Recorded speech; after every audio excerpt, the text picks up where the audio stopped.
CM Siddaramaiah ನಿವಾಸದ ಮುಂದೆ ಆಕಾಂಕ್ಷಿಗಳ ದಂಡೆ ಬೀಡು ಬಿಟ್ಟಿದೆ. ಅಚ್ಚರಿ ಅಂತ ಹೇಳಿದ್ರೆ ಮಾಜಿ ಮೇಯರ್ ಪದ್ಮಾವತಿ ಜೊತೆ ಬಿಜೆಪಿ ಕಾರ್ಪೊರೇಟರ್ ಎಚ್.ಎಸ್. ಪದ್ಮರಾಜ್ ಕಾಣಿಸಿಕೊಂಡಿದ್ದಾರೆ. ಪದ್ಮಾವತಿ ರಾಜಾಜಿನಗರ ಕ್ಷೇತ್ರದ ಟಿಕೆಟ್ ಆಕಾಂಕ್ಷಿಯಾಗಿದ್ದಾರೆ. ಹೀಗಾಗಿ ಸುರೇಶ್ ಕುಮಾರ್ ಬೆಂಬಲಿಗರಾದ ಬಿಜೆಪಿ ಕಾರ್ಪೊರೇಟರ್ ಎಚ್.ಎಸ್. ಪದ್ಮರಾಜ್ ಅವರನ್ನು ಪಕ್ಷಕ್ಕೆ ಸೆಳೆಯಲು ಮುಂದಾಗಿದ್ದಾರೆ. ಈ ಮೂಲಕ ಸಿಎಂ ಬಳಿ ಟಿಕೆಟ್ಗಾಗಿ ಮನವಿ ಮಾಡಲು ಮುಂದಾಗಿದ್ದಾರೆ ಅಂತ ಹೇಳಲಾಗಿದೆ.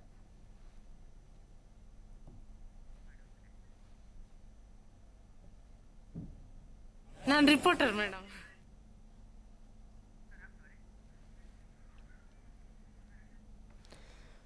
ಓಕೆ, ಇಲ್ಲಿ ಒಂದಂತೂ ನಾವು ಗಮನಿಸಬಹುದು ವೀಕ್ಷಕರೇ, ಒಟ್ಟಿನಲ್ಲಿ ಟಿಕೆಟ್ ಆಕಾಂಕ್ಷಿಗಳ ಸಂಖ್ಯೆ ಹನುಮಂತನ ಬಾಲದ ಥರ ಬೆಳೀತಾ ಇದೆ. ಅದು ಚುನಾವಣೆಯಲ್ಲಿ ಹೇಗಾದರೂ ಮಾಡಿ ಟಿಕೆಟನ್ನು ಗಿಟ್ಟಿಸಬೇಕು ಅನ್ನುವ ಒಂದು ಸಂಕಲ್ಪಕ್ಕೆ ರಾಜಕೀಯ ಧುರೀಣರು ಇಲ್ಲಿ ಲೀಡ್ರು ಅಂತ ಅನ್ಸ್ಕೊಂಡವರು, ಅವರಿಗೆ ಆತ್ಮವಿಶ್ವಾಸ ಇದ್ದವರು ಎಲ್ಲರೂ ಕೂಡ ಆ ಒಂದು ಪೈಪೋಟಿಯಲ್ಲಿ ಸ್ಪರ್ಧೆಗೆ ಇಲ್ಲಿ ಒಂದು ಮಹತ್ವವನ್ನು ಕೊಡ್ತಾ ಇದ್ದಾರೆ ಅನ್ನೋದು ಗೊತ್ತಾಗ್ತಾ ಇದೆ. ಅದಕ್ಕೆ ಮಾಜಿ ಮೇಯರ್ ಪದ್ಮಾವತಿ ಜೊತೆ ಈಗ ಬಿಜೆಪಿ ಕಾರ್ಪೊರೇಟರ್ ಕಾಣಿಸ್ಕೊಂಡಿರೋದು ಇಲ್ಲಿ ಒಂದು ಇಂಟ್ರೆಸ್ಟಿಂಗ್ ನ್ಯೂಸ್ ಅಂತ ಹೇಳ್ಬೋದು. ಯಾಕಂತ ಹೇಳಿದ್ರೆ ಈಗ ಸಿಎಂ ನಿವಾಸದ ಮುಂದೆ ಆಕಾಂಕ್ಷಿಗಳ ದಂಡೆ ಬೀಡ್ಬಿಟ್ಟಿದೆ. ಅದರಲ್ಲಿ ಅಚ್ಚರಿ ಅಂತ ವಿಚಾರ ಅಂತ ಹೇಳಿದರೆ ಅದು ಮಾಜಿ ಮೇಯರ್ ಪದ್ಮಾವತಿ ಜೊತೆ ಬಿಜೆಪಿ ಕಾರ್ಪೊರೇಟರ್ ಎಚ್.ಎಸ್. ಪದ್ಮರಾಜ್ ಅವರು ಕಾಣಿಸ್ಕೊಂಡಿದ್ದಾರೆ. ಅಂದರೆ ಇಲ್ಲಿ ಪದ್ಮಾವತಿ ರಾಜಾಜಿನಗರ ಕ್ಷೇತ್ರದ ಟಿಕೆಟ್ ಆಕಾಂಕ್ಷಿಯಾಗಿದ್ದಾರೆ. ಹೀಗಾಗಿ ಸುರೇಶ್ ಕುಮಾರ್ ಬೆಂಬಲಿಗರಾದಂಥ ಬಿಜೆಪಿ ಕಾರ್ಪೊರೇಟರ್ ಎಚ್.ಎಸ್. ಪದ್ಮರಾಜ್ ಅವರನ್ನು ಪಕ್ಷಕ್ಕೆ ಸೆಳೆಯಲು ಮುಂದಾಗಿದ್ದಾರೆ ಅನ್ನೋ ಮಾತು ಕೂಡ ಈಗ ಕೇಳಿ ಬರ್ತಾ ಇದೆ.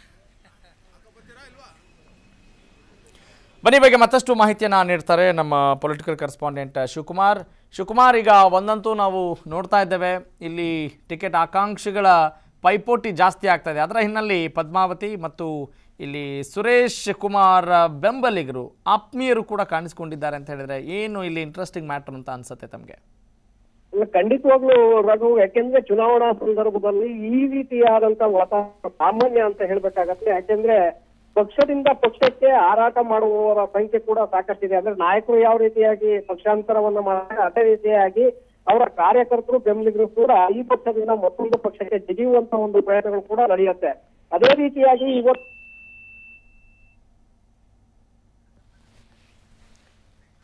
ಸಂಪರ್ಕ ಸಾಧ್ಯ ಆಗ್ತಾ ಇಲ್ಲ. ಓಕೆ, ಥ್ಯಾಂಕ್ ಯು ಶಿವು ತಮ್ಮ ಎಲ್ಲ ಮಾಹಿತಿಗಾಗಿ. ಒಟ್ಟಿನಲ್ಲಿ ಕರ್ನಾಟಕದ ಕದನಕ್ಕೆ ಎಲ್ಲರೂ ಕೂಡ ರೆಡಿ ಆದಂಗೆ ಕಾಣಸಿಗ್ತಾ ಇದೆ.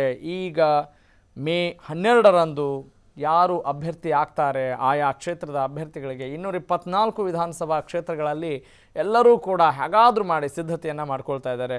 ಅದರಲ್ಲಿ ಪಕ್ಷದ ಪರವಾಗಿ ನಿಲ್ಲುವವರು ಇರಬಹುದು, ಅಥವಾ ಜನಪರ ಸೇವೆಯನ್ನು ಮಾಡಬೇಕು ಅಂತಿರೋರು, ರಾಜಕೀಯದಲ್ಲಿ ನಾನು ಫೇಮಸ್ ಆಗಬೇಕು ಅಂತ ಅಂದ್ಕೊಂಡಿರೋರು, ಹೀಗೆ ಎಲ್ಲ ಮನಸ್ಥಿತಿಯುಳ್ಳವರು ಕೂಡ ಇರೋದನ್ನು ನಾವೀಗ ಗಮನಿಸ್ತಾ ಇದ್ದೀವಿ. ಒಟ್ಟಿನಲ್ಲಿ ರಾಜಕೀಯ ಲೆಕ್ಕಾಚಾರ, ದೊಡ್ಡಾಟ ಯಾವ ರೀತಿಯಾದಂಥ ಒಂದು ಪ್ರಕ್ರಿಯೆಗೆ ನಾಂದಿ ಹಾಡುತ್ತೆ ಅನ್ನೋದನ್ನು ಕೂಡ ಕಾದು ನೋಡಬೇಕಾಗಿದೆ.